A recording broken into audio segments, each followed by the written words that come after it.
माणिकराव कोकाटे यांच्या विरुद्ध काल माननीय सत्र न्यायालय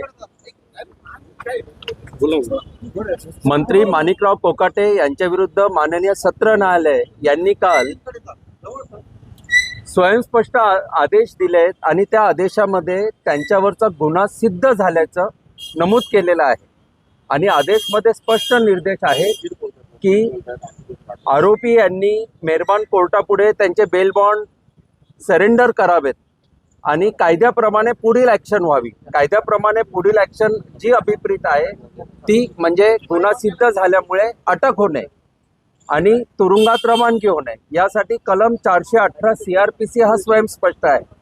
परंतु काल सत्र न्यायालयात आरोपी म्हणून श्री कोकाटे यांनी हजर राहणं अपेक्षित असताना आणि कायदेशीर बंधनकारक असताना त्यांनी अटक टाळण्यासाठी ते कोर्टापुढे जाणून बुजून हजर राहिलेले नाहीत। ही जी कायदेशीर पळवाट त्यांनी शोधून काढली ती पळवाट बंद करण्यासाठी आज आम्ही रीतसर मेहरबान ट्रायल कोर्टापुढे कलम 418 CRPC अंतर्गत अर्ज दाखल केलेला आहे आणि मेहरबान कोर्टाने त्या अर्जाची त्वरित दखल घेऊन या कलमनुसार कारवाई करण्याची गरजच का पडली। खरं तर सत्र न्यायालयाची आदेशाच्या वेळेसच अंमलबजावणी होणे आवश्यक होते असे निरीक्षण नोंदवून आता पुढे रेकॉर्ड अँड प्रोसिडिंग मागवण्याची प्रक्रिया सुरू झालेली आहे आणि येत्या काही तासामध्ये न्यायानुसार CRPC नुसार जे अभिप्रेत आहे ती कायदेशीर प्रक्रिया पूर्ण होईल याचा मला विश्वास आहे। शेवटी कायदा हा कायदा असतो आणि कायद्याची अंमलबजावणी होते हा अतिशय स्पष्ट संदेश आपल्या सर्वांना मिळेल असा मला आत्मविश्वास आहे। वॉरंट निघण्याची शक्यता बोललं जाते, आपण नेमकी काय मागणी केली? बघा, याच्यात शक्यता नाही आहे, याच्यात क्लिअर आहे पोझिशन कायद्याची स्पष्ट आहे की एकदा गुन्हा सिद्धी झाली की त्याच्यानंतर अटक ही क्रमप्राप्त आहे।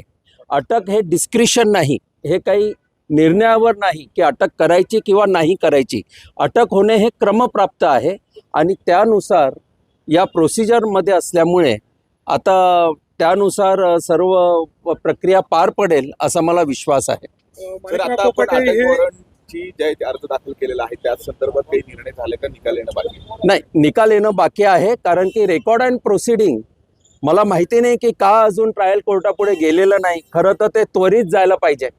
या नवीन वास्तूमध्ये हा पहिला लोकहितकारी निर्णय झालेला आहे आणि रेकॉर्ड अँड प्रोसिडिंग तर काही 5 मिनिटाच्या अंतरावर दोन्ही कोर्ट असताना का तासांचा विलंब लागतो हे मी आज म्हणणार नाही।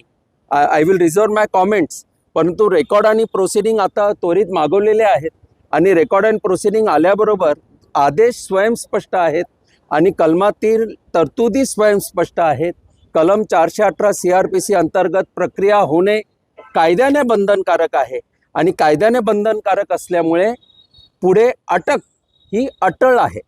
याच्यामध्ये ती उच्च न्यायालयामध्ये दाव घेण्याची शक्यता त्यांना? बघा, माननीय उच्च न्यायालयात जाण्याचा अधिकार प्रत्येकाला आहे, परंतु माननीय उच्च न्यायालयात जाताना कायद्याची जी काही बाजू ठेवावी लागेल ते ठेवताना महत्त्वाचा मुद्दा हा आहे की सत्र न्यायालयाने शिक्षा ठोठावताना आरोपीने तिथे हजर राहणं जे आवश्यक होतं तर आरोपी जाणून बुजून तिथे हजर राहिलेले नाही, त्यांनी अटक टाळलेली आहे।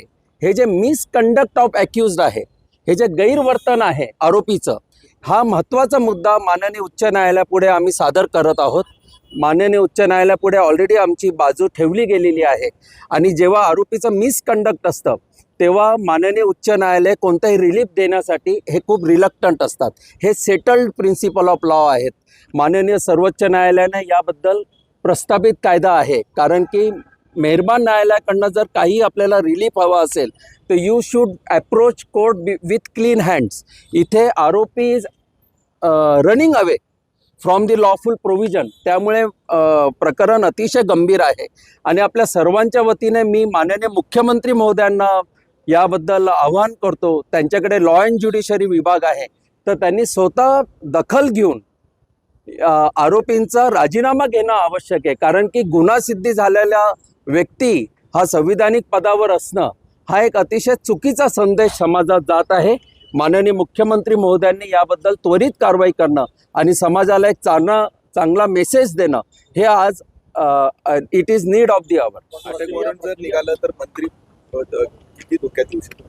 नाही, अटक वॉरंट निघो किंवा न निघो, म्हणजे अटक वॉरंट तर निघणारच आहे, परंतु नैतिकतेच्या कसोटीवर खरं तर पदाचा राजीनामा त्यांनी 1 वर्षापूर्वीच द्यायला पाहिजे होता, परंतु नैतिकतेची अपेक्षा करायची तरी कोणाकडे. तर आता याच्यात असं आहे की आता शिक्षा गुन्हा सिद्ध झाल्यामुळे आमदारकी तर जाण्यासाठी काही तासांचाच अवधी बाकी आहे, कारण की प्रमाणित प्रत ही विधानसभा अध्यक्ष यांच्याकडे पोहोचल्याबरोबर कायद्याची प्रक्रिया होणं अभिप्रेत आहे. पण अनिवार्य सगळी प्रक्रिया असताना सुद्धा आपल्याला कोर्टात धाव घ्यावी लागते, याचा अर्थ दबाव यंत्रणेवर आहे असं आपलं म्हणणं आहे. आता मी असं म्हणणं बरोबर नाही, परंतु ज्या काही गोष्टी घडतायत त्यातनं मी निश्चितच असं म्हणेल की न्यायासाठी लढावं लागतं, हा निश्चितच चांगला संदेश नाही. न्याय प्रक्रिया ही सहज पाहिजे, सोपी पाहिजे आणि न्यायासाठी झगडावं लागू नये, कारण की सेटल्ड प्रिन्सिपल असं आहे की justice should be not only done but it should be seen to be done. तर न्याय होताना दिसला पाहिजे आणि या प्रकरणात न्याय होताना दिसत नाही आहे. रेकॉर्ड अँड प्रोसिडिंगसाठी आम्हाला अर्ज करावा लागतो. ही जी हॅरेसमेंट आहे ही बरोबर नाही, परंतु आता मेहरबान न्यायालयाचा मी आदर राखतो आणि लवकरच याबद्दल कायद्याची प्रक्रिया राखली जाईल असा विश्वास व्यक्त करतो. आमदारकी देखील धोक्यात येऊ शकते. तुम्ही म्हणालात की राज्यपालांकडे किंवा त्याबाबतची जी पुढची प्रक्रिया असते ती प्रक्रिया नेमकी कशी असते, किती वेळेमध्ये ती होणं अपेक्षित असतं, त्याची काही बघा, आता याच्यात कॉन्स्टिट्युशनल लॉचे सर्व प्रकरणं इन्व्हॉल्व्ह झाले आहेत. आता याच्यात जी काही लिगल स्ट्रॅटेजी आहे ती मला आत्ता उलगडून सांगताना थोडं कठीण आहे, कारण की शेवटी हा स्ट्रॅटेजीचा भाग असतो आणि सत्याची लढाई जी असते तो एक युद्ध आहे. तर याच्यात काही आमच्या ज्या स्ट्रॅटेजी आहेत त्या वेळेवर उघड होतील, वेळेवर तुम्हाला कळतील. याच्यात आम्ही माननीय सर्वोच्च न्यायालयातही काही SLP दाखल करत आहोत, माननीय राज्यपाल महामहिम यांच्या पुढे आम्ही करत आहोत. त्यामुळे आता या प्रकरणात सर्व कायदेशीर प्रक्रिया पार पडत आहे आणि वेळोवेळी त्या वेळी आपल्याला हे कळत जाईल. आता मला उलगडून सांगता येणार नाही, कारण की हा स्ट्रॅटेजीचा भाग आहे. तर आपण म्हणतात की आमदारकी काही तासासाठी उभी केली, तर काय मला नाही, मला हे म्हणायचं आहे की कलम 418 CRPC अंतर्गत जी काही प्रक्रिया पार पडेल त्या प्रक्रियेनुसार जे काही निष्पन्न होईल त्या निष्पन्नात जेव्हा गुन्हा सिद्ध झालेला आहे तर कायद्यानुसार 2 वर्षाची शिक्षा जर झाली असेल तर आमदारकी राहत नाही. लोकप्रतिनिधी कायदा आहे, स्वयंस्पष्ट आहे. हे माझं म्हणणं नाही, हे कायद्याचं म्हणणं आहे. ही वैयक्तिक लढाई नाही, माझं आणि माणिकराव कोकाटे यांचं वैयक्तिक वैर नाही, हा तत्वांचा लढा आहे, ही कायद्याची लढाई आहे. त्यांचे वकील म्हणतात की नाशिकच्या कोर्टामध्ये येण्याची आवश्यकता फारशी नाहीये, कारण आम्ही उच्च न्यायालयामध्ये याबाबत दाद मागतो. बघा, कायदा असा म्हणतो की जेव्हा आरोपीचं जजमेंट दिलं जातं तेव्हा आरोपीचं कोर्टापुढे असणं आवश्यक असतं, परंतु निकाल काय लागेल याची जाणीव असल्यामुळे अटक टाळण्यासाठी ते कोर्टापुढे जाणून बुजून हजर राहिलेले नाही असं प्रथमदर्शनी दिसतंय.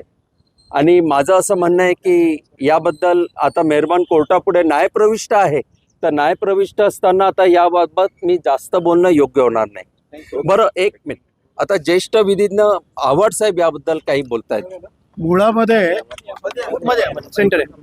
मुळामध्ये अपील कोर्टासमोर त्यांनी उपस्थित राहणं त्यांच्यावर बंधनकारक आहे. माणिक कोकाटे स्वतः वकील आहेत, त्यांना कायद्याची माहिती आहे असं आपण गृहीत धरूया.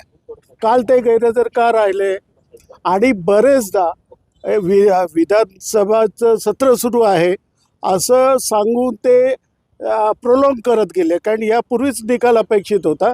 दुसरी गोष्ट अशी आहे की नवज्योत सिंग सिद्धूच्या मॅटरमध्ये अशीच शिक्षा झाली आणि त्यांचं ते पद गेलं होतं. मला या ठिकाणी एक महत्त्वाचं मुख्यमंत्री महोदयांना सांगायचं आहे की तुम्ही नागपूरच्या काँग्रेसच्या आमदाराला वेगळा न्याय देता. आता या ठिकाणी आपण निश्चित कशी भूमिका घेतात ते पाहणं उचित आहे, कारण नागपूरच्या एका आमदाराला काँग्रेसच्या शिक्षा झाली 2 वर्षाची आणि त्यांना लगेच त्यांचं विधानसभेचं पद गेलं. आता या ठिकाणी फडणवीस कुठली भूमिका घेत आहे हे पाहणं फार महत्त्वाचं आहे. धन्यवाद.